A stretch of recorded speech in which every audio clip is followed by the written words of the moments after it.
I just want to start off by asking, what would you have done in Amanda Cooper's situation? Say if your next fight, your opponent, Joanna or Ronda, comes in 7 pounds over. I would take the fight, but I would ask for more than 30%. I'd ask for like 50%, something like that. I would be upset because, 7 pounds is almost like a slap in the face. It's pretty and you would know this a day or 2 days ago. So for this to happen the day of the weigh-ins is very disrespectful, I believe. And I would probably still accept the fight because you train a whole camp. You don't want to give that up because someone missed weight. You take the fight, but you should get compensated for it, I believe. I'd completely agree. I definitely probably want Elise her show money, and I don't know, it'd be very disrespectful. And I mean, she's barely making the flyweight weight there, and I'd say the UFC probably should make her go to the next weight class and not allow her to fight strawweight again, especially because outside the UFC she had trouble making 15 plenty of times. So I think at this level of the sport, you got to try. I feel like at 123 you really didn't try that much. Yeah, just as a professional, like. She didn't look depleted to me. Yeah. I felt like she had more in her. You see when fighters are, when you try. That she probably gave up in the middle of the weight cut and was just like, I'm just going to go. Maybe I'll float 7 pounds overnight. Like, I really don't know. That's, like, ridiculous. I mean, in a sense, do you think she was a bit kind of gaming the system, knowing that Cooper has to take the fight? Or is this just, it's a very odd situation. I feel like Cooper's a natural 125er. She fought at 125 before. I mean, I don't know if maybe she was natural, but she has competed at 125. If Mackenzie knew she was going to miss weight, they should have just done the fight at 25. The division exists now. It's not like it's unheard of. It would have been an easy go, but to do that, to like disrespect someone like that, I think that's a little too much. And I think a lot of us are just weighing in the fact that it was a really quick turnaround. I guess it was less than 2 months. I mean, everything is kind of a factor when it comes to just that time frame when you have to do your entire preparation and the cut. But how difficult is that? Like, if you've ever had these quick turnarounds, like just to maintain the weight? For me, it's pretty easy. I walk super low. I walk at 121 pounds. But for the girls who know that they have to cut 20, 30 pounds, they shouldn't accept the fight. If you know you can't make the weight in time, then don't accept the fight and wait longer. It's not fair to these girls who can actually come here and make the weight.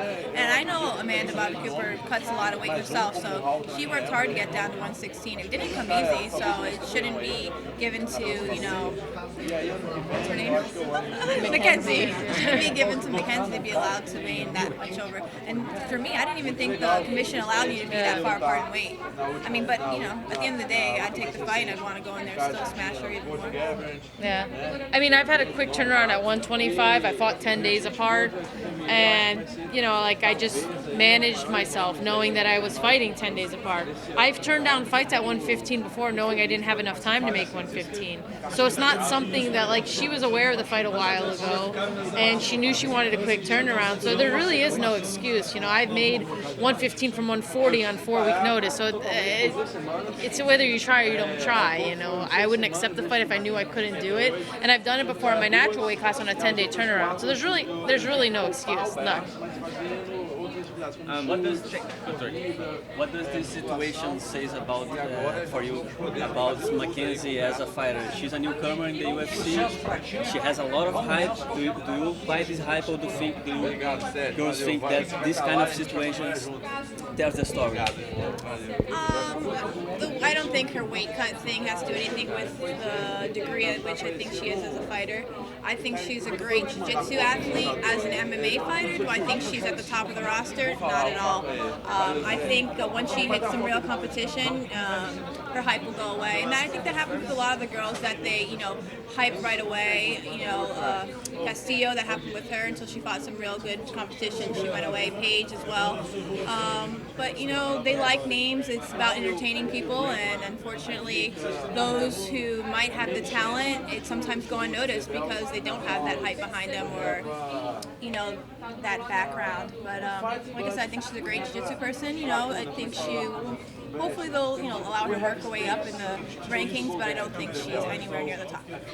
Yeah, I totally agree with Tecia. I also feel like being someone that's favorited so much is almost a curse in the UFC, so I would prefer not to be.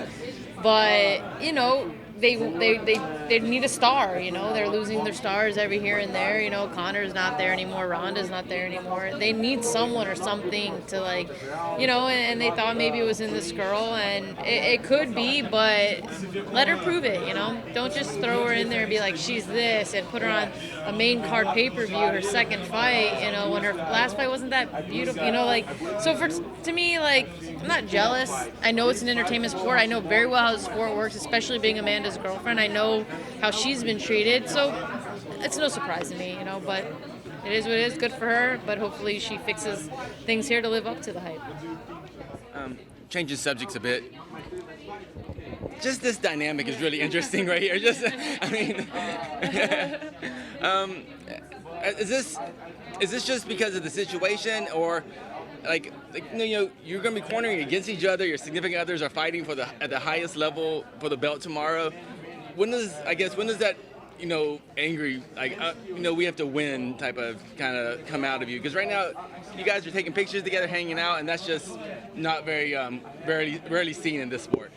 You know, the thing is that we've both competed in martial arts our entire life. I started Taekwondo when I was 5. I think she was 5 years old as well. You know, I would drive to competition and compete against my brother, who was sitting in the car with me, and then drive back home with him. So for me, that's what it is. I would fight my brother. So I don't have this thing like, oh, it's a job. We all train very hard, and Tecia and I aren't fighting each other, and there's a possibility that one day we might fight each other, but this is what it is. You know, I'm not going to sit here and be mad or sad. Of course, we're both in a relationship with both of the girls that are fighting for the main event, and both of our lives are important based on a championship or not. The UFC has 2 different levels to the game. It's a champion and it's not a champion, and it's a big lifestyle change. And, you know, we've always wanted the best for each other, but we're never going to sit here and be like trash talk, like she's going to knock her out. Or they're both ready for the fight. They both know each other has. There's no secrets anymore. There's film all over the place. And the best woman's going to win that night, you know. And that's the end of it for me, you know. That's it. Yeah, at the end of the day, business is business. In that octagon, it's just for Kellen and Amanda in there, you know. They're both going to go to work, and whatever happens, happens. But outside of it, we're able to be friends, you know. There's no animosity, and, you know, of course we both want, you know, our significant others to win. But, you know, my friendship will always be there with her, you know, whether... And even, you know, when I fight her, you know, if we fight each other one day for the title, I would hope it'd be for only the title. That's probably only what it would be. But it's so much more than that. There's only one person who can be that, you know, that first place, that championship, and at the end of the day, like you said, the best girl will win. For the record, I think it's awesome. It's entirely unique, and yeah. With that said, we have been giving each other space each and every time we've seen each other closer and closer, we're giving each other space. But like when we're together right now, you know, obviously Amanda and Raquel aren't here right now. You know, I wouldn't want to be all talky because we respect that. You know, they're in their zones and they're ready to do work tomorrow night.